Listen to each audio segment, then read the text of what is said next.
Hello students, welcome back to dear class. आज के class में आप लोगों का स्वागत है। आज के क्लास में हम लोग चैप्टर 6 का कुछ एंगल्स के बारे में डिस्कस करेंगे। 3 एंगल्स आपको दिख रहे होंगे। एक एडजेसेंट एंगल है, दूसरा लीनियर पेयर है और थर्ड है वर्टिकल अपोजिट एंगल्स। सबसे पहले एंगल, अगर एडजेसेंट एंगल की हम बात करते हैं तो एडजेसेंट एंगल में आपको यहाँ पर 3 पॉइंट्स लिखे हुए दिख रहे होंगे। फर्स्ट पॉइंट है कॉमन वर्टेक्स, सेकंड पॉइंट है कॉमन आर्म और थर्ड पॉइंट है non common arms on the different side. ये तीनों पॉइंट्स क्या है, तो इसको बताने के लिए सबसे पहले मैं एक एंगल बनाता हूँ। जैसे सपोज कि इतना तो आपको ये कॉमन चीज़ें हैं जो आपको पहले से पता होगा। ये मैंने एक एंगल बनाया ABC। इसमें इस BC को बोला जाता है आर्म, इस AB को बोला जाता है आर्म ऑफ द एंगल, और ये जो पॉइंट B है इसको वर्टेक्स ऑफ द एंगल बोला जाता है। इतनी तो आपको पहले से पता होगी। अब इसमें साथ ही साथ एक बता रहा है कॉमन वर्टेक्स। तो कॉमन वर्टेक्स तभी होगी जब 2 एंगल एक साथ बने हुए रहेंगे। तो जैसे यहाँ पर आपको एक एंगल दिख रहा है, इसी में अगर मैं एक लाइन और बना दूँ और एक एंगल और बना दूँ, यहाँ पर मैंने सपोज कीजिए कि ABCD ले लिया। अब आपको यहाँ पर दिख रहा होगा कि एक एंगल है, इसमें कितने एंगल आपको टोटल दिख रहे हैं। इसमें अगर आप देखो तो 3 एंगल आपको दिख रहा है। एक एंगल है ABD, एक एंगल ABD है, दूसरा एंगल आपको ABC है, एक एंगल है ABC और तीसरा एंगल अगर आप पूरा ले लो DBC, तो एक एंगल हो जाएगा DBC। ठीक है, ये 3 एंगल आपको यहाँ पर दिख रहे हैं। एंगल ABD और एंगल ABC, ये ABD और ABC में कॉमन आर्म कौन सा हो गया? AB एक कॉमन आर्म हो गया। क्यों? क्योंकि ये आर्म दोनों के दोनों एंगल में है। ठीक है, साथ ही साथ इसमें अगर आप देखो तो ये वर्टेक्स जो है, ये वर्टेक्स दोनों के दोनों एंगल में आ रहा है।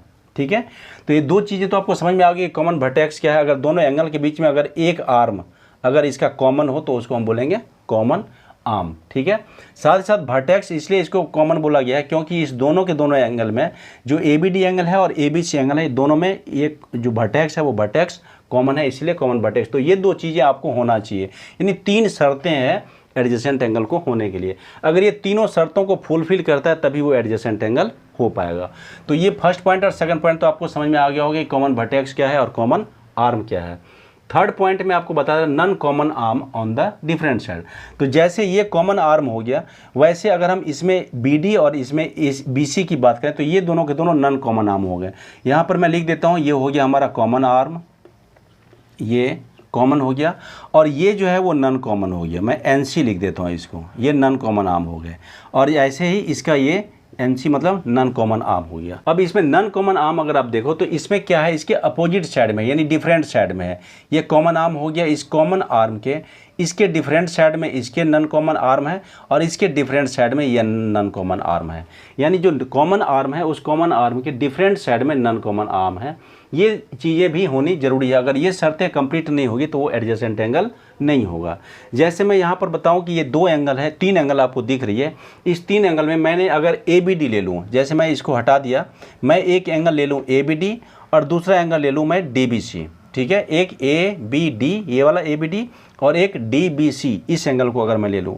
अगर आपसे कोई पूछे कि ये एंगल ABD और एंगल DBC क्या एडजेसेंट एंगल है, तो ये दोनों के दोनों एडजेसेंट एंगल नहीं होंगे, जबकि ये दोनों के दोनों एडजेसेंट एंगल होंगे। तो ये दोनों एडजेसेंट एंगल हो पाएगा। ठीक है, ये होगा एडजेसेंट एंगल, जबकि ये दोनों के दोनों एडजेसेंट एंगल नहीं हो पाएंगे। ठीक है, क्यों नहीं हो पाएंगे? क्योंकि इसमें अगर आप देखो तो ये वाली जो कंडीशन है, ये कंडीशन फुलफिल नहीं हो पा रही है, ये कंडीशन कंप्लीट नहीं हो पा रहा है। क्यों नहीं हो पा रहा है? तो अगर आप ABD में और DBC में देखो तो इसमें कॉमन आर्म कौन सा है? DB है। और ये DB क्या हो गया, जो आर्म है नॉन कॉमन आर्म है, इस नॉन कॉमन आर्म की एक ही साइड में ये दोनों के दोनों आर्म आ रहा है। यानी ये साइड, ये arm BD non common arm के एक ही तरफ में आ रहा है, जबकि कंडीशन ये है कि जो कॉमन आर्म है उस कॉमन आर्म के अपोजिट साइड में दोनों नॉन कॉमन आर्म को आना चाहिए।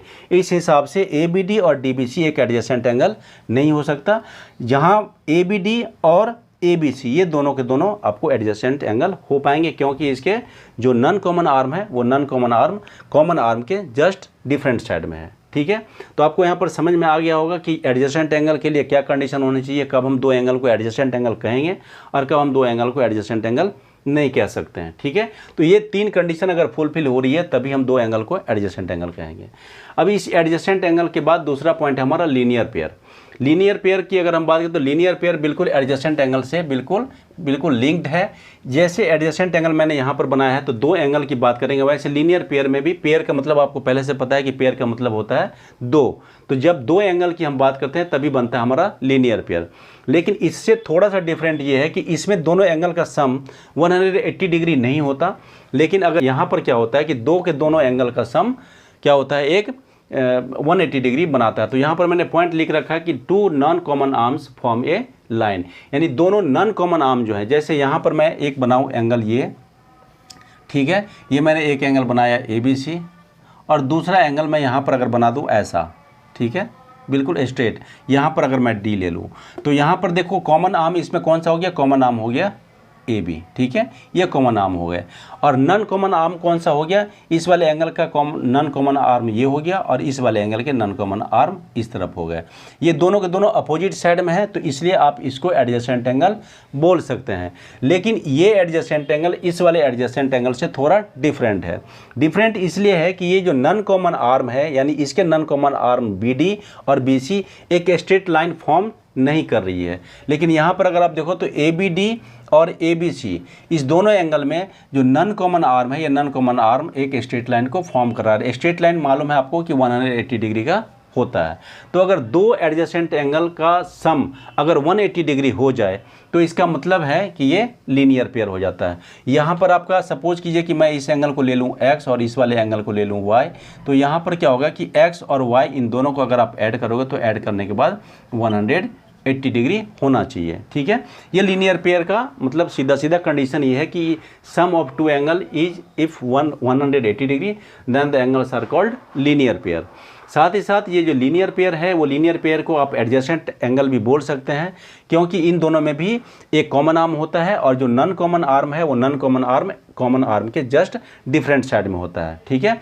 तो लीनियर पेयर एक एडजेसेंट एंगल है, लेकिन एडजेसेंट एंगल कोई ज़रूरी नहीं है कि वो लीनियर पेयर हो। वो एक एडजेसेंट एंगल लीनियर पेयर तभी हो पाएगा अगर उन दोनों का सम 180 डिग्री होता है।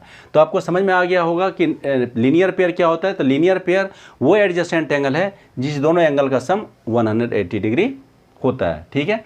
तो ये लीनियर पेयर भी आपको समझ में आ गया। लीनियर पेयर को समझना बहुत जरूरी है, क्योंकि ये आपके क्वेश्चन में बार बार इसको यूज करना पड़ेगा आपको, तभी आप क्वेश्चन को सॉल्व कर पाओगे। इसके बाद थर्ड पॉइंट है हमारा वर्टिकल अपोजिट एंगल्स। ये वर्टिकल अपोजिट एंगल्स क्या है, यहाँ पर देखो मैंने लिख रखा है form by two intersecting line. तो इंटरसेक्टिंग लाइन आपको समझ में आ रहा होगा। ऐसे अगर मैं बात करूँ कि दो लाइन को अगर आपको ड्रॉ करना है तो दो लाइन आप कितने तरीके से ड्रॉ कर सकते हो। यहाँ पर मैं थोड़ा डिफरेंट चीज़ें पूछ रहा हूँ आपसे कि अगर आपको दो लाइन ड्रॉ करना है एक साथ तो उन दोनों लाइन को आप कितने तरीक़ों से ड्रॉ कर सकते हो। तो एक तो लाइन आप ऐसे ड्रॉ कर सकते हो, ठीक है, ये दो लाइन हमने ड्रॉ कर लिया, एक लाइन AB हो गया और दूसरी लाइन CD हो गई। और दूसरा तरीका आपको ऐसा हो सकता है कि एक लाइन हमने AB ऐसे ड्रॉ किया है और दूसरा लाइन हमने ऐसे ड्रॉ किया है, ये हमारा हो गया CD। अब इसके अलावा दो लाइन को आप किसी और तरीके से ड्रॉ नहीं कर सकते। यानी दो लाइन को ड्रॉ करने का दो ही कंडीशन है, या तो दोनों के दोनों लाइन इंटरसेक्ट करेंगे या फिर दोनों के दोनों लाइन इंटरसेक्ट नहीं करेंगे, ठीक है। तो अब वर्टिकल अपोजिट एंगल्स तभी बनता है जब दो लाइन आपस में इंटरसेक्ट करें। यानी वर्टिकल अपोजिट एंगल को बनने के लिए ये जरूरी है कि दो लाइन आपस में इंटरसेक्ट करे। इसका मतलब है कि वर्टिकल अपोजिट एंगल को बनने के लिए हमें पैरेलल लाइन की ज़रूरत नहीं है, बल्कि हमें नॉन पैरेलल लाइंस की ज़रूरत है जो दोनों लाइन एक दूसरे को इंटरसेक्ट करती है, ठीक है। अब इसमें वर्टिकल अपोजिट एंगल क्या है, वर्टिकल अपोजिट का मतलब क्या है कि बिल्कुल वर्टिकल होना चाहिए। देखो ये एंगल अगर हम इसमें बात करें, यहाँ पर इंटरसेक्टिंग पॉइंट को अगर हम O ले लें तो एक एंगल यहाँ पर बन रहा है आपका BOC, ये एंगल बन रहा है, और दूसरा एंगल आपका बन रहा है यहाँ पर AOD, एक एंगल यहाँ बन रहा है, ठीक है। तो ये और ये दोनों एंगल अगर आप देखो तो ये एंगल इस डायरेक्शन में बन रहा है और ये वाली एंगल दूसरे डायरेक्शन में बन रही है, ठीक है। दोनों के डायरेक्शन बिल्कुल डिफरेंट है, इसीलिए इसको क्या बोला है, अपोजिट बोला गया। अपोजिट इसलिए बोला गया क्योंकि दोनों के डायरेक्शन जो है वो दोनों बिल्कुल डिफरेंट है, ठीक है। और दूसरी बात, ये वर्टिकल देखो तो ये इस डायरेक्शन में बना हुआ है और इस डायरेक्शन में बना हुआ है। तो इस तरह से इन दोनों एंगल को, यानी एंगल AOD और दूसरा एंगल आपका है BOC। तो इन दोनों एंगल को हम बोलेंगे vertical opposite angle, angle AOD and angle BOC। ये रहा BOC और दूसरा आपका है AOD। तो इन दोनों एंगल को हम बोलेंगे वर्टिकल अपोजिट एंगल।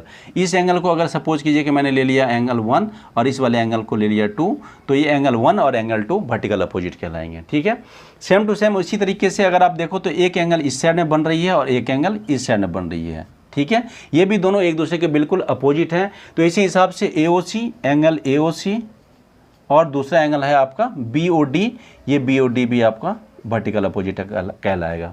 क्यों कहलाएगा कि इन दोनों एंगल के भी डायरेक्शन बिल्कुल डिफरेंट हैं। वर्टिकल अपोजिट एंगल में खास ये होता है कि वर्टिकल अपोजिट एंगल्स हमेशा इक्वल होते हैं, यानी ये दोनों के दोनों एंगल क्या होंगे, हमेशा इक्वल होंगे। वर्टिकल अपोजिट एंगल्स हमेशा इक्वल होता है। ठीक है, तो वर्टिकल अपोजिट एंगल बनने के लिए क्या जरूरी है, वर्टिकल अपोजिट एंगल तभी बन पाएगी जब दो लाइन एक दूसरे को इंटरसेक्ट करती है, साथ ही साथ जो वर्टिकल अपोजिट एंगल्स हैं वो वर्टिकल अपोजिट एंगल्स इक्वल होते हैं। ठीक है, अब इसमें दो चीज़ें आपको रह गई हैं। इसमें आपको लीनियर पेयर से रिलेटेड दो एक्सियोम्स दिया हुआ है जो 6.1 और 6.2 है। साथ ही साथ वर्टिकल अपोजिट एंगल्स को प्रूव करने के लिए भी एक थ्योरम दिया गया है जो 6.1 थ्योरम दिया गया है। तो इसके नेक्स्ट क्लास में मैं इसके दोनों एक्सियोम्स के बारे में डिस्कस करूंगा और साथ ही साथ इसके जो थ्योरम है 6.1 उस थ्योरम को भी हम सॉल्व करेंगे, किस तरह से इन दोनों एंगल्स को हम इक्वल कैसे करते हैं इसको प्रूव किया जाएगा बाय थ्योरम। तो नेक्स्ट क्लास में हम दो एक्सियोम्स और एक थ्योरम के बारे में डिस्कस करेंगे। इस क्लास में अभी तक के लिए बस इतना ही। तीन एंगल के बारे में हमने डिस्कस किया। उम्मीद है आपको ये तीनों एंगल्स समझ में आ गया होगा। समझ में आ गया हो तो अपने दोस्तों के साथ शेयर ज़रूर करें। Okay, thank you.